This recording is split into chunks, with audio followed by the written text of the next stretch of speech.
What are the rules of the roads? Why do we do it the way that we do it? And quite frankly, at the time, I kept thinking, I'm missing something here. I don't understand this. Like, why is what they're passing what they're passing? Maybe sounds a little naive and simplistic. And I kept thinking that perhaps I just didn't understand the playing field. A safe haven for innovators to go off the rails.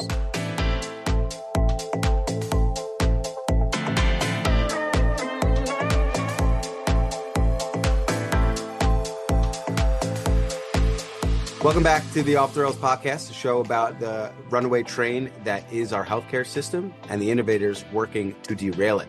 This is your host, Sydney Haytoff, and today we're joined by Josh Archambeau. Josh, thanks for joining us. Thanks so much for having me on.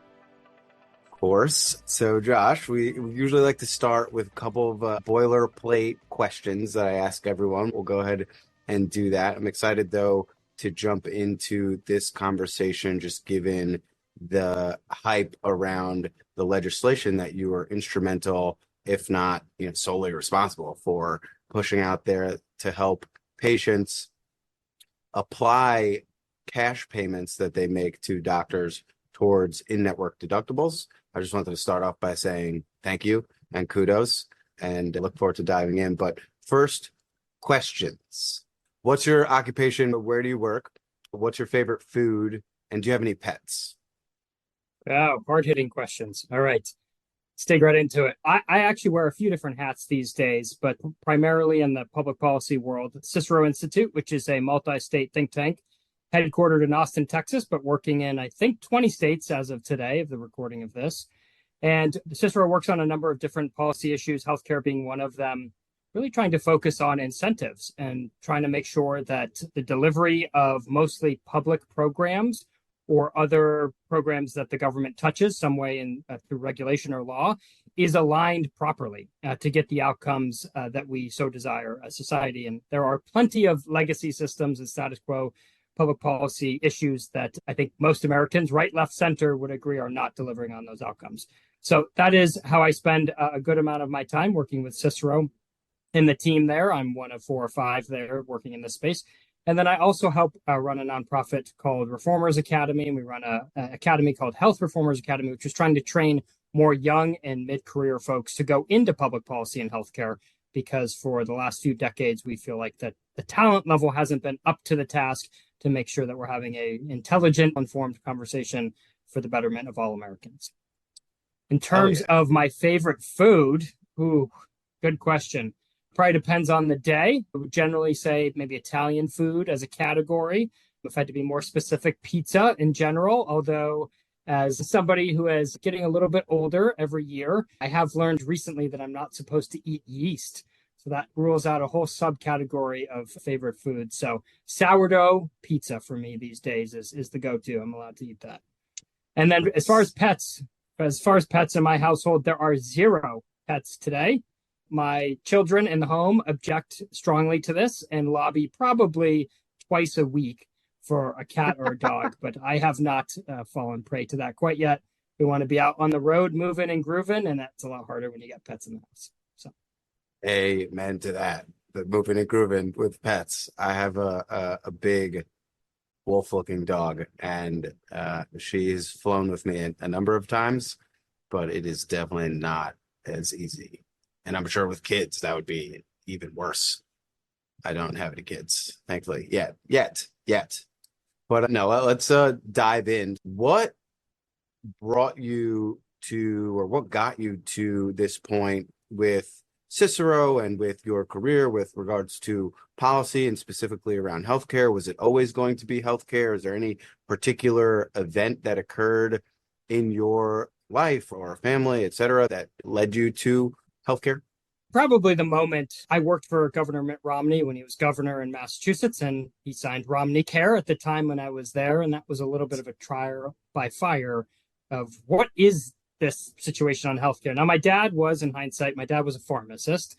And so growing up would hear dribs and drabs about that, visiting him at the hospital and hearing about, became a consultant and traveled around the country. And so I got to hear about different health systems and some of the frustrations that he was running into. So perhaps that was influencing my thinking even then. But it really was during Romneycare and trying to understand the complexities of what does government control? What are the rules of the roads? Why do we do it the way that we do it? And quite frankly, at the time, I kept thinking, I'm missing something here. I don't understand this. Like, why is what they're passing what they're passing? Maybe sounds a little naive and simplistic. And I kept thinking that perhaps I just didn't understand the playing field. Now, there's probably some truth to that as a relatively young person getting into public policy. You have to understand the rules of the road and how the negotiations happen. And that's what I realized over time was that more often than not, public policy is being made through negotiation. At the time, I thought it was whoever has the best data, the most convincing argument, what's going to be best for the most people is what's going to win the day. And clearly that isn't always the case. That's why we ended up in part with the system I think that we have. But going through that process when I was working for Governor Romney, came to realize that it's almost its own language. And once you learn the basic terminology, there are many people who are very curious to talk to you. Explain this to me, whether it's people in your everyday life or whether it's people who have a self-interest, financial interest, if you will, in the outcomes of those public policy debates. And so I'd say at that point, that's when my interest was piqued. Early in my career, I realized I was more of a policy nerd than I was a political nerd. And so when I was given the option to join the campaign world, I decided, no, I'd like to stay in the policy world. And I didn't work on healthcare full time after that. It was probably 5 or 6 years later that I actually made the conscious decision after graduate school to say, I think can be a rewarding career. There are people who are getting screwed under the status quo. This isn't right. I need to try to do something about it. One way to do that is through public policy. That's where so many of the decisions are being made on healthcare and have continued to be made. My thesis was right. Government, federal, and states have only gotten probably more involved since I started down this pathway. And so that's what has put me down this road, has kept me in this world. This can be a very complex career where I can look at policies from many different angles and have some success. Over my career, I've had about 105 policy changes that I feel like I've played some role in. Certainly I'm not the sole person, but trying to bring good ideas to the table and then working with policymakers to get them across the finish line. Hell yeah. Okay. Thanks. First off, I feel like that's a frequent refrain that I hear is that people are upset about others getting screwed and realizing that something's not right with the system. That's definitely why I'm here. Kudos to you for that. Quick question about Romneycare. Is it true, and I've dug into this a little bit, but definitely not enough, that laid the blueprint for Obamacare and essentially the ACA? Oh, complex question. There are some similarities without a doubt. But I actually spent a summer doing a fellowship in DC the summer after the ACA or Obamacare passed. And so once again, fate would have it, a deep dive on what was passed there. I think Nancy Pelosi joked you had to pass it to see what was in it. And I was there the summer after. And so me and thousands of others were figuring out what was in it. And I came to realize I was probably one of about 3 to 5 people in the entire country who knew the similarities and the differences. So starting generally in the similarities, they wanted to use subsidies to expand coverage on the private marketplace. So there are similarities. The exchanges, the marketplace, in Massachusetts, they called it the connector. There are similarities. The mechanism for distributing the health insurance coverage and the subsidies, similarities there. But there are some pretty radical differences that I don't think people fully appreciated at the time. In fact, Massachusetts folks didn't fully appreciate when the federal law passed, and when they implemented ran into huge problems. And actually wrote a report with some whistleblowers came to us and wrote a report that actually opened an FBI investigation about Massachusetts lying to the federal government about its progress using federal funds to set up their exchange. But there's some really big differences I'll just highlight. One is in Massachusetts, they had already expanded Medicaid previously, and they were using state funds to cover the vast majority of people. So the starting place for a place like New Mexico versus Massachusetts was very different. There was a culture of insurance. The offer rates for insurance from small employers, even, or mid-sized employers, was very high compared to everybody else in the country. And so when Romneycare passed, they put in provisions called anti-crowd-out provisions, which said that if you're offered insurance, you may not access public coverage. You have to either turn down your employer-based coverage or go without insurance. Obamacare didn't do that. They changed the dynamic, removed that guard, didn't copycat that. And so as a result, you saw a lot more people on not only on the exchange plan, subsidized plans, but you also saw a lot more people on Medicaid. And so I think there was just a fundamental, I don't know the quite phrase, some disingenuousness of folks going to DC and selling it and saying this is exactly what you need to do, even though our country is far too diverse and most of it does not look like Massachusetts with very high paying white collar jobs for the most part that would not be impacted by this law. And then the other political reality at the time is that Massachusetts elected a Republican to the Senate, Scott Brown. And at the time, the bill that was going through the Senate that became Obamacare or the ACA was never the final bill that they wanted to pass. They were going to put it into conference committee in DC, fix it up, and then pass the final version. And when Scott Brown got elected, he simply said, I'm not voting for this. And so what ended up becoming the law of the land was a snapshot of a draft bill, quite frankly, at the federal level. And so there were a lot of unintended consequences around those bills. Now, I was not part of the negotiations at the federal level. I don't know exactly what the intention to change was, but I've talked to people who were, and there were dozens of provisions that they either intended to take out or change in some fundamental way before it became federal law. But because of the political reality at the time, they ended up passing it. Again, structure at the very highest level, some similarities. Yes, probably the inspiration for them to move forward, but the reality of how it was implemented, the scope and its impact on different populations, fundamentally different. And there were provisions there that simply did not exist in the Massachusetts law. Some of them have been repealed at the federal level, but they just weren't there in the Massachusetts law. And so I hesitate to say that they're the exact same. There are some really important differences. Awesome. Yeah, it sounds like it. And thank you for that thorough explanation description. If you had to pick one characteristic of Obamacare that you would change, and one that it could either be one that was strike down or strike or not. But yeah, what's the one thing, and conversely, what's the one thing that you appreciate about Obamacare? And not that I'm a fan of Obamacare. Yeah. It's one of those, it's an interesting line, I think, that can be drawn with regards to policy and viewpoints in healthcare. And it is so dynamic, and it's interesting to hear that it potentially wasn't, the final draft wasn't as intended. And yeah, just curious. Yeah, hard to pick one or two here, but I think one of the areas that is most concerning to me about the law, this may be somewhat surprising, but it's the Medicaid expansion, the way they set up the financing structure. If people remember and go back and look at speeches that President Obama made during his campaign, he said, I don't want to put anybody else on Medicaid because access to issue and the outcomes are so poor. But the vast majority of people who gained coverage through Obamacare or the ACA is on Medicaid. And so those fundamental issues have not gone away. And in fact, they've probably gotten worse as you've dumped many able-bodied adults without dependence onto the program, fighting for resources that have a higher reimbursement rate when a state spends a dollar than a traditional Medicaid disabled child or something like that. It leads to huge unintended consequences that I don't think people fully appreciate. Deeply concerning to me. I think the subsidy structure is also concerning to me and has led to a lot of inflation in the insurance market. And I mean, if you spend any time traveling the country talking to small business about how their insurance has changed since the law, they're simply being crushed. And as a result, a lot of them are dropping coverage. And that's where I think you're seeing more and more people in the individual market on getting subsidies or going onto Medicaid, because small business certainly in most parts of the countries were not helped by the law.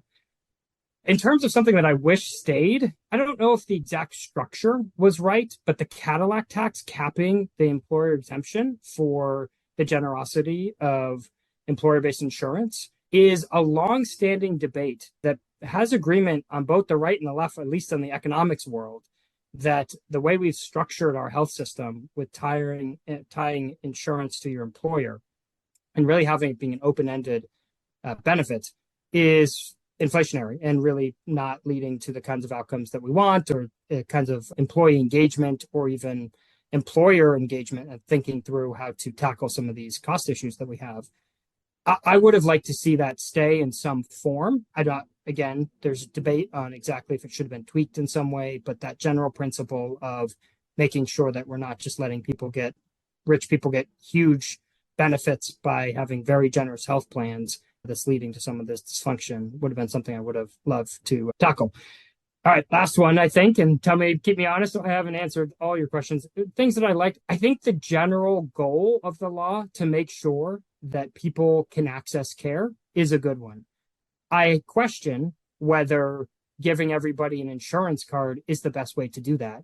And if you go back and look at the research on this, somebody just has to go back and look at the 1970s, early 80s RAND study, where they ran a randomized controlled experiment. RAND actually started an insurance company at the time to do this. And they gave people different kinds of insurance, different plan designs. Some had to pay nothing out of pocket, some had a high deductible.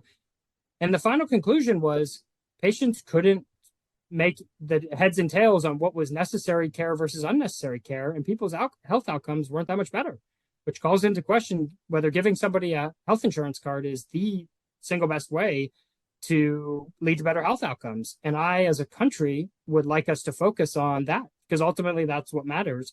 Quality of life is driven by better health outcomes, making sure that as we're spending more dollars, we're getting better outcome. An analogy I give sometimes is our cell phones. We spend a lot more on our cell phones these days than we did 20, 25 years ago.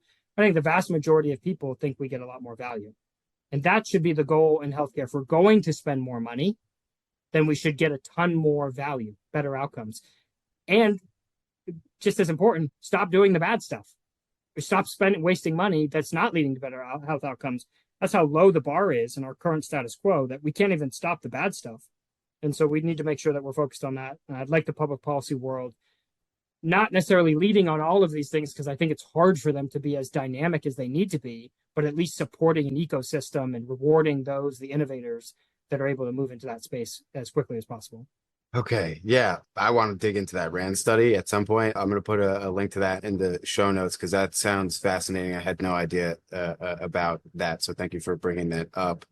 It was interesting to hear your point around, maybe the subsidies that were given could have been provided in a different way, for not forcing everyone who you want to have access to care, potentially not forcing them into a system that many already perceived was flawed.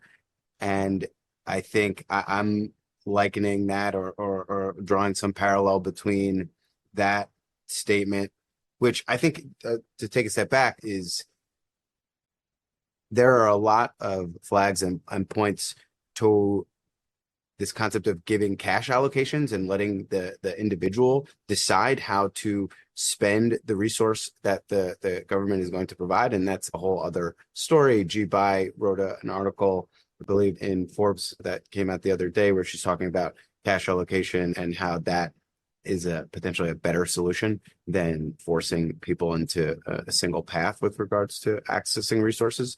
But it is similar, at least in the mechanism, to what we had discussed, or like what I brought up initially on the call or when we first started, around using cash as an access tool, albeit within the context of the system that we're saying that might not be the best mechanism to access the resource that is healthcare. But cash as this agnostic tool for commerce, or excuse me, not commerce, access, agnostic tool for access. I think it's an interesting dynamic that whether you're in the context of the insurance system or outside of the context of the insurance system, cash is the ultimate resource. Obviously, it drives economy and that's our currency. But I guess what I'm taking from it is at its core, let the end user, you give the end user the absolute unit of resource, i.e. commerce, i.e. give them the ultimate resource to access care, whether you're paying for premiums or paying for directly for care, and let them decide.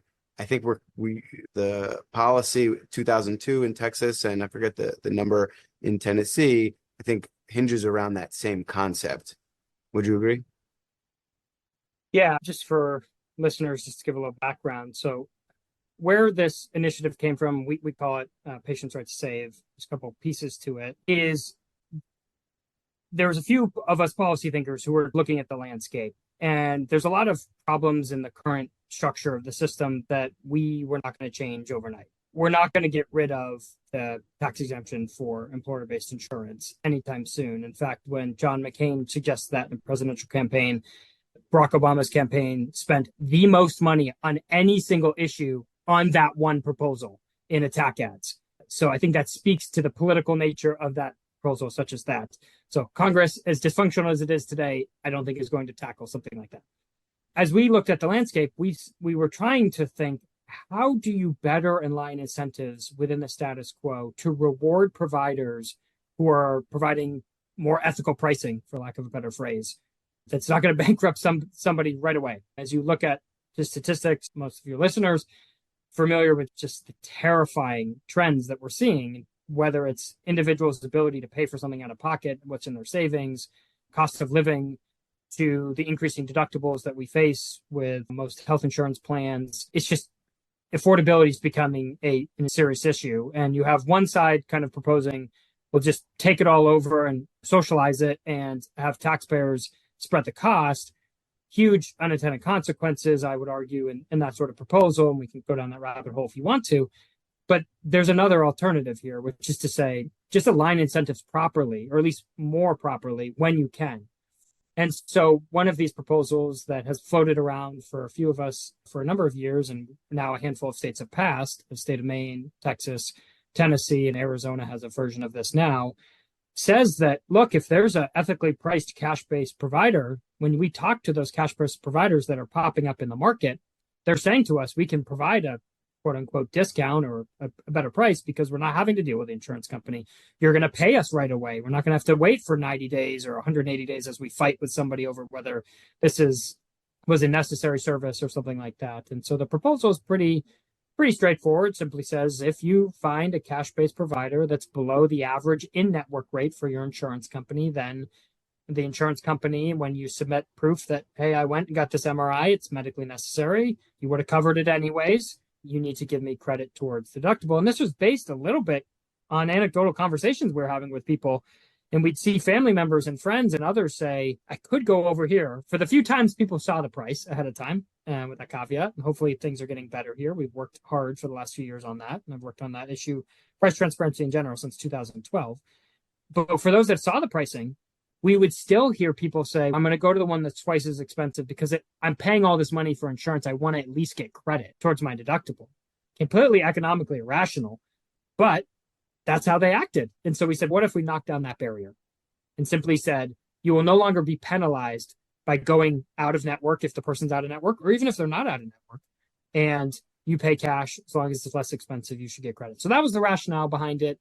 We think that it's one of the better proposals, not perfect. We would like to redesign the whole system, but if we're stuck with the current system at the moment, what is one way that at least slightly more aligns incentives for both the providers who are offering the better deal and for patients who are increasingly paying this entire cost out of pocket because their deductibles are higher.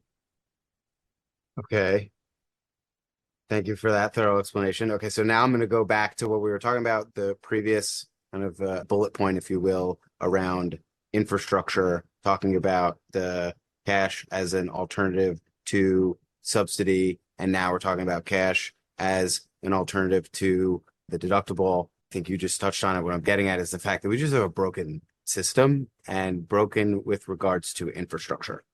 And everyone knows that's my issue with the industry, and that's what we're working on. But I think it's something that still is lost on people when talking about the root cause of a lot of the issues that we're contending with in healthcare. One of the things that you touched on earlier was the inability to identify what is appropriate from a treatment perspective and what drives, what improves outcomes.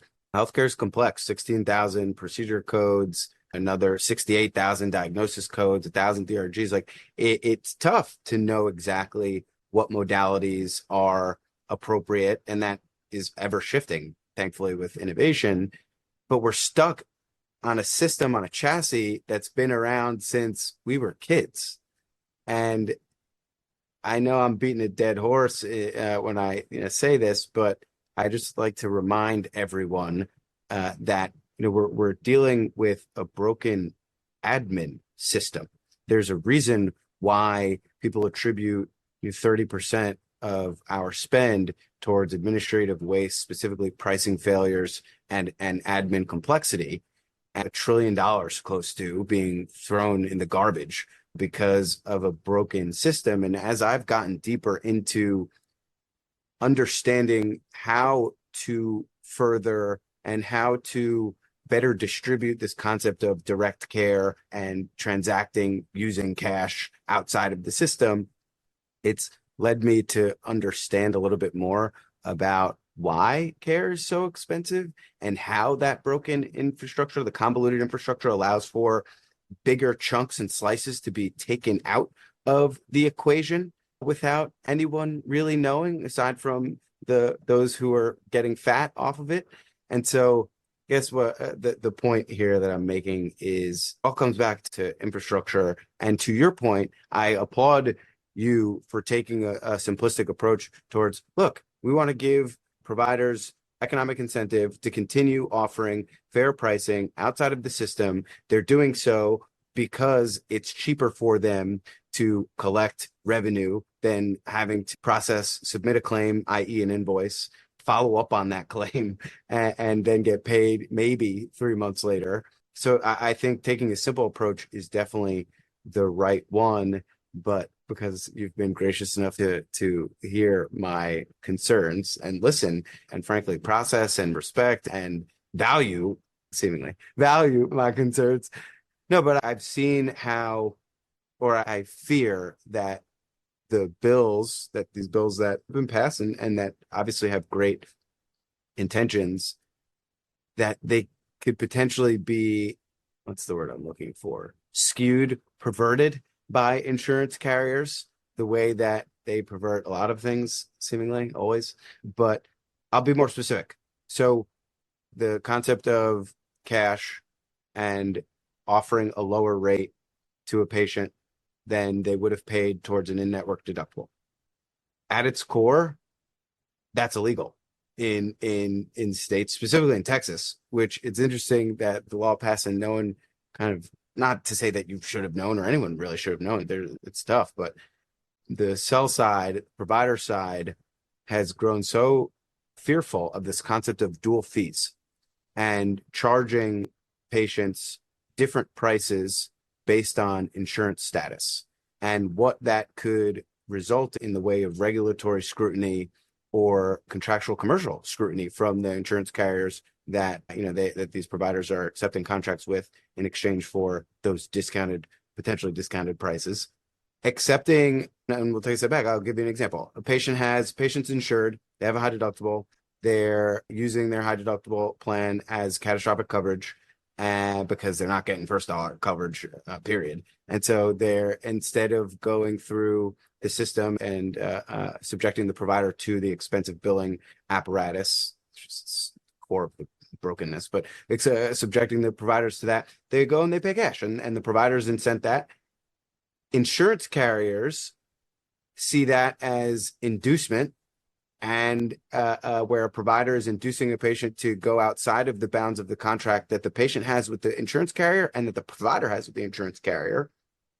And so right off the bat, if that patient does have insurance and they're choosing not to use it, although they are protected by the ACA and are allowed to access care without a claim being submitted based on those protections, should the carrier catch wind of that, then the carrier knows that not only is the patient in conflict with their relationship with the carrier, but the provider's in conflict with their relationship with the carrier.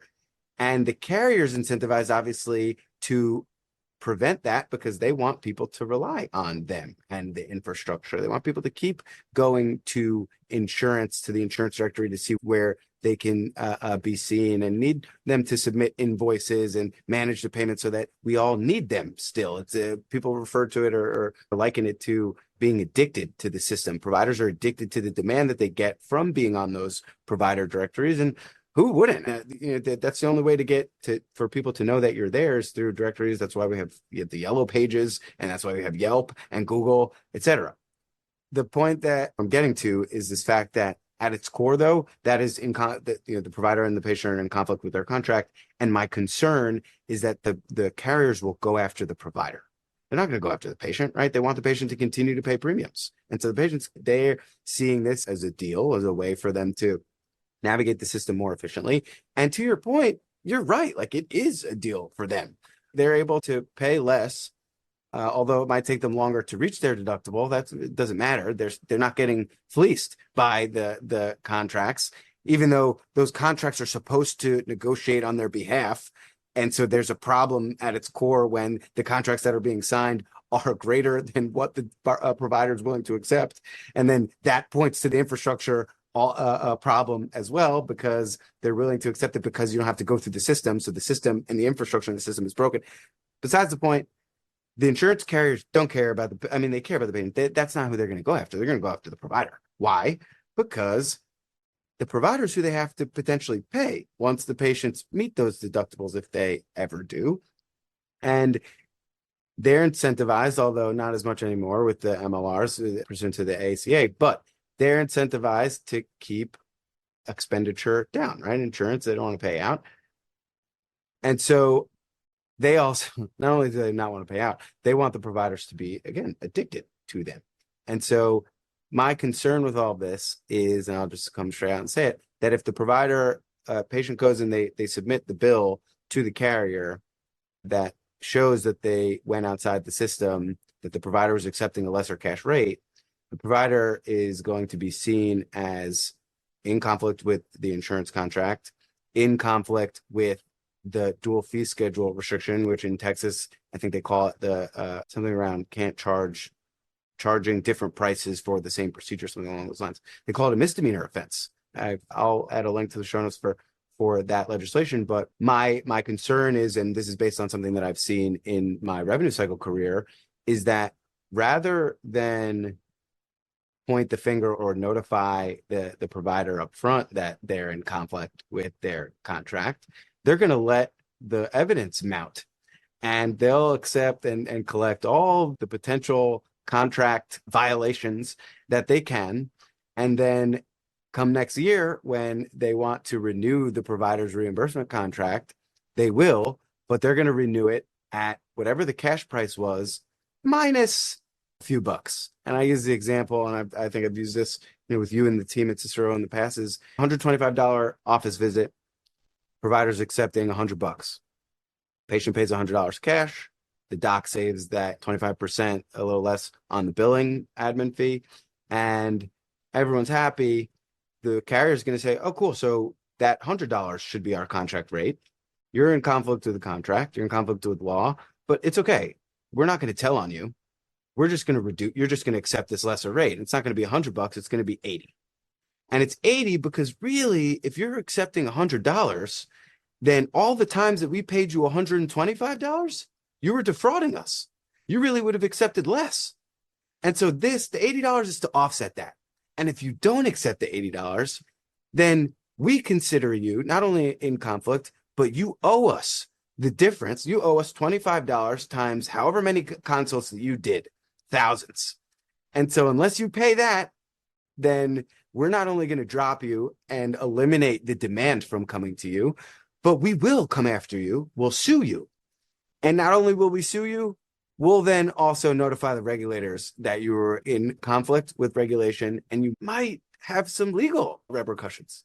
That's my concern. I hope that is clear for the listeners. And I'm saying this all because I've seen it happen in the out-of-network world, where the provider is supposed to, and this is a gray line, the provider is supposed to collect on the out-of-network cost sharing. And if they don't, it's seen as inducement, and the provider is inducing patients to come to them and break their relationship with the carrier. And that there's a gray line there, but I've seen this happen where the carriers will send a phishing letter and say, hey, send me all of the proof that you collected this money from these patients out of network.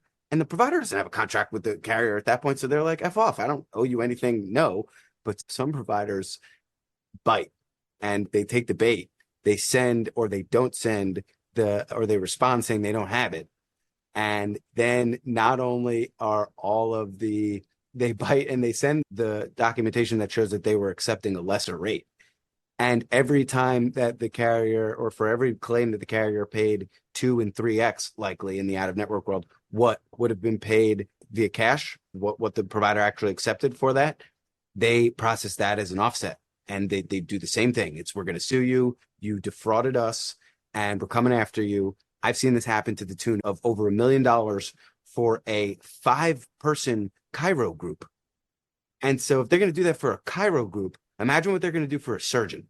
That's the nature of my concern. I've seen it a couple times. It's fucked up, but yeah, sorry. Yeah, no, I think it's a couple of things just in general response. I think first I'll return to my point saying that legislation is a result of negotiation and is not necessarily where you started or where you'd hope to end up always. Amen. So that's the first part. The second thing I would just say is I think it's going to be very interesting to see how this plays itself out. The intent of the laws that you're pointing to were to prevent people from discriminating and charging somebody exponentially more. And so I think the exponentially more here is the negotiated rate between the insurer and the provider. And so I think from a regulatory standpoint, this is probably a tad gray. And in Texas in particular, the Division of Insurance is issuing additional regulation on the law for how it should be interpreted. I don't know if this will be addressed or not, but these are the sorts of things that ultimately will come down to their interpretation. But I will say there are lawmakers in these states who I think are pretty fed up with the behavior they've seen from insurance companies, along the lines of what you just described. And so if we start to see this, it would not surprise me if some of these legislators step into that. Now, with that being said, that's ideally not where you want to be. You don't want to be purely reactive and playing whack-a-mole as these problems are raised. And so I think it is worthwhile for those of us in the public policy space to be proactive and bring clarity, to pass follow-on legislation. And in fact, after we spoke, there was legislation in Iowa that started to reflect some of this to bring some clarity. And I'm hoping over the next 2 or 3 years, we can have some success in engaging in these conversations. I think insurance companies, what's interesting about this is for smaller insurance companies, I think they'll be fine with it because it'll be a way to attract more lives while allowing a quote unquote additional option for patients to go somewhere else if it's a better deal. They're often trying to control costs by cutting out providers and having a narrow network. This opens up some new options for them. So I'm not sure they would be the ones that object. It'd probably be the largest insurers that do. So yeah, I think this is a little bit of let's see what happens. Let's make sure that we're flagging these for providers and making sure that they exactly understand what is entailed here, that we have lawyers at the table looking at these things and trying to understand exactly the unintended consequences. So often in public policy making, you're thinking in the back of your mind, how is somebody going to game this? What's the unintended consequence of this? And we don't have the hubris to think that there won't be some of those that emerge. I think we're just believing that the status quo is so unsustainable that we have to try something different. We do seem to have these forces or trends emerging, greater price transparency, more players in the cash-based or direct contracting world. I think your issue goes away for somebody who's purely cash pay. Absolutely. They don't have the contract with the insurers to be concerned about. They may be the ones who take most advantage of what we've put on the table. That might be where it ends, but I don't think that's insignificant, giving patients and providers an option to now open up all of the individual and small group market to this, or state employees. In the example in Tennessee, they open this to state employees.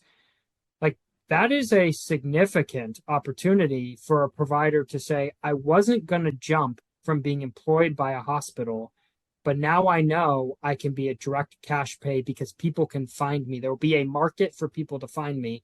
And as long as I educate my patients and my advertising saying, come to me, I'm less expensive, I will process the paperwork for you with the insurance company and not have those concerns, I'm hoping, and we're crossing our fingers that in the next 5 to 10 years, you have moved the needle for a subset of the population. We are not under the illusion this solves healthcare.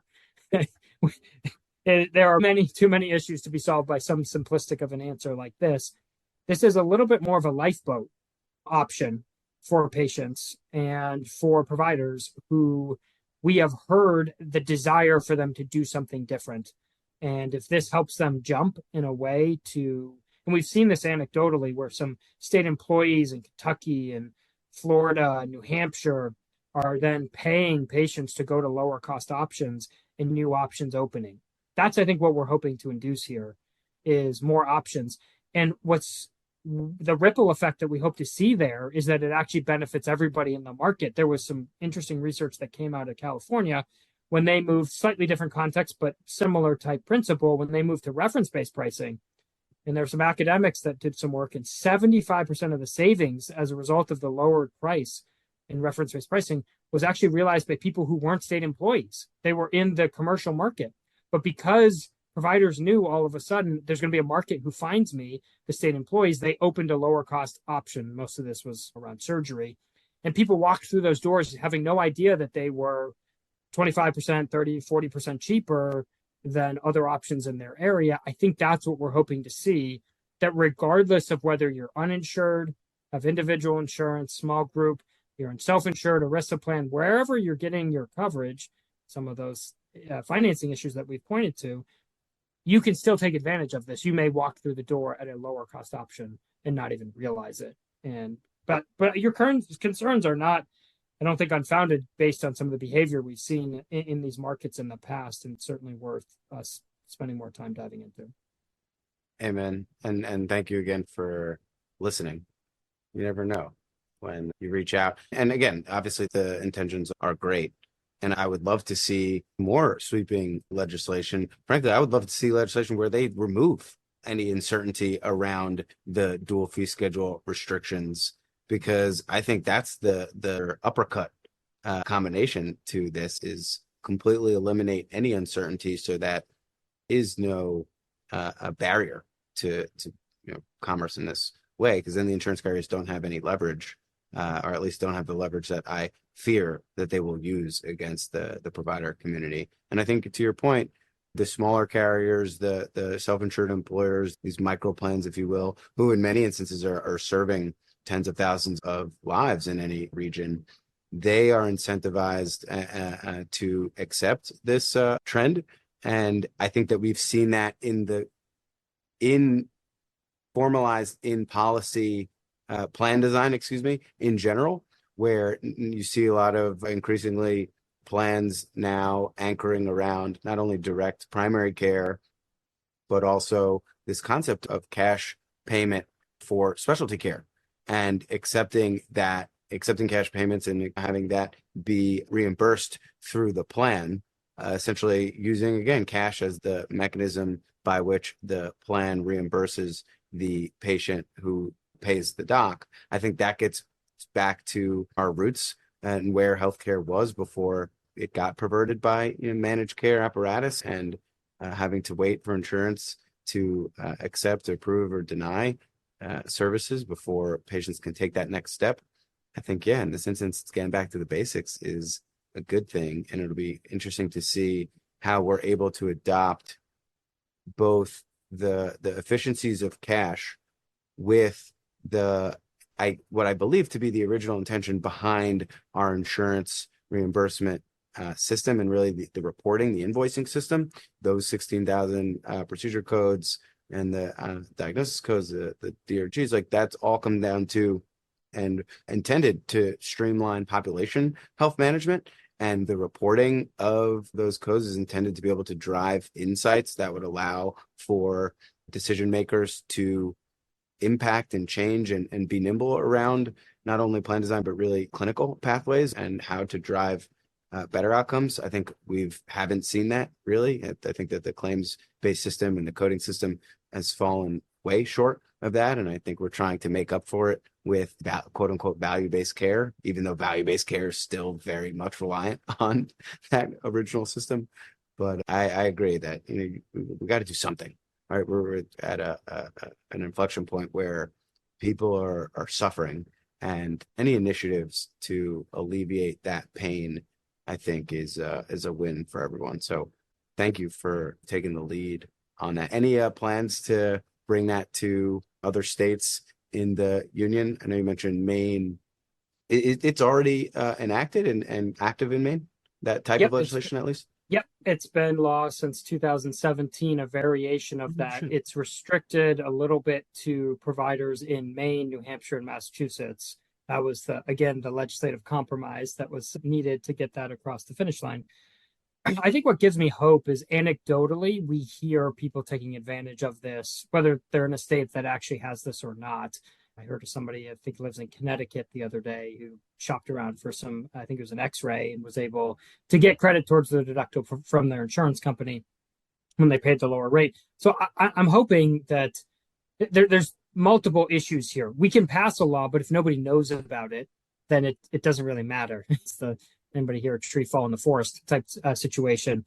I think that's been a little bit of the challenge in Maine. The one area in which it actually the legislature went back and fixed something was direct primary care doctors were seeing patients and making referrals back into in network, and the insurance companies were playing games and saying, no, you have to go see one of our primary care doctors in network before you then can get this referral. And so the legislature in response went in and made it clear, nope, doesn't matter if it's a medically necessary service, you don't need to repeat that service. That points to two issues. One, some funny games, but B, that it was actually happening enough that it was causing a problem. And so, again, that's what I'm hoping will emerge is we'll start to hear of these issues. This is a little bit of a sad commentary that we in the public policy space are having to try to push these sorts of things. We wish it wasn't the case. That's just where we are at the moment. And I hope that there's more robust conversations between folks, entrepreneurs and innovators in this space, and some of us in the policy community that want to enable that. What I have been surprised when I talk to entrepreneurs is how often they're building business models around Medicare reimbursement, even if their service isn't for seniors. And I'm thinking, what is going on here? But I think that is a symptom of the financing challenges or mechanisms that we started talking about a few minutes ago, in that they figure if we can just get Medicare reimbursement, then we will be accepted into the commercial marketplace. We will have a set amount of millions of lives. And I think that's a challenge long term, is that if you have entrepreneurs basing it on Medicare, assuming that Medicare gets it right on reimbursement, which I think we have enough literature to say they don't, and more often than not, that we need to think long term about reforms that provide, whether it's large HSAs, whether it's there was a conference in DC a couple of weeks ago talking about converting Medicaid money just into basically like an HSA type account and allow recipients to decide, as you were alluding to earlier, to pay directly for care, to buy a different kind of insurance plan that they might want. I think we're a long ways away from that. It's probably worth starting those conversations now because it takes a long time. I hope that states lead on this because the politics, the light, the cameras are a little less bright in state capitals, and it allows them to think a little bit differently. Yes, the insurance companies are there. Yes, the hospitals are there. Yes, the doctors are there. All the special interests are represented. But I also think those folks, the state legislators, have to attend a lot of chicken dinners and bad eggs with their local chambers of commerce and other events, and they hear that for the last 15 years, healthcare is in the top 3 issues every year. And they don't want that to be the case. They want to talk about anything else, but healthcare remains a top issue. And so I think those state legislators are, quite frankly, sick of hearing it, want to do something differently. And there are a subset of them in a number of states, Florida, Tennessee, Texas, that are willing to push against some of the special interests to say, you've done just fine. You will continue to survive, but we need to try something different. And I welcome anybody that wants to reach out to me that's got policy ideas or barriers they're running into to have these conversations, or to add on to your constructive criticism of any proposal that we're pushing to say, we get your intent. Here's our concern. Here's a way to maybe fix it. Or have you thought of this? That's how we end up getting a better product in the long run. And hopefully Americans will benefit as a result. Amen. And so, yeah, let's use that as a closing thought. I think the theme comes down to engagement and encouraging others to speak up. And I think that people don't oftentimes realize the power of their voice. And we're a nation of 300 some odd million people, and people with regard, whether it's voting or policy in general, feel that maybe their voice won't be heard. But look, if I was able to reach out and connect with you and fully feel that my voice was heard, I think that anyone could do the same. And I encourage all listeners to do that, not only with you, Josh, but in general. Thank you so much for taking the time to speak with us today. Where could people learn more about Cicero, about you, keep tabs on what you've been building and the progress around some of the policy that you've been pushing? Sure. For Cicero, just ciceroinstitute.org. Folks are more than welcome to reach out to me on LinkedIn if you want to throw that in the show notes. I'm happy to have conversations with anybody who's either interested in scratching their head, how does policy get made? Why does it get made that way? Or for folks that do have ideas, happy to engage. Awesome. Josh, thanks so much again for joining us, and talk to you soon. Thanks.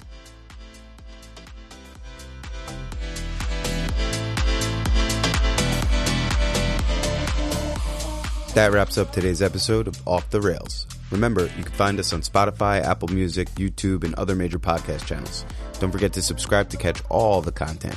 If you like what you hear, please leave us a review and share it with your friends. Your support means a lot and helps us deliver more authentic takes from real change makers. Follow us on Instagram at GoOffTheRails and follow me on Twitter at Sydney Haytop. Thanks again for listening. Stay genuine and stay true.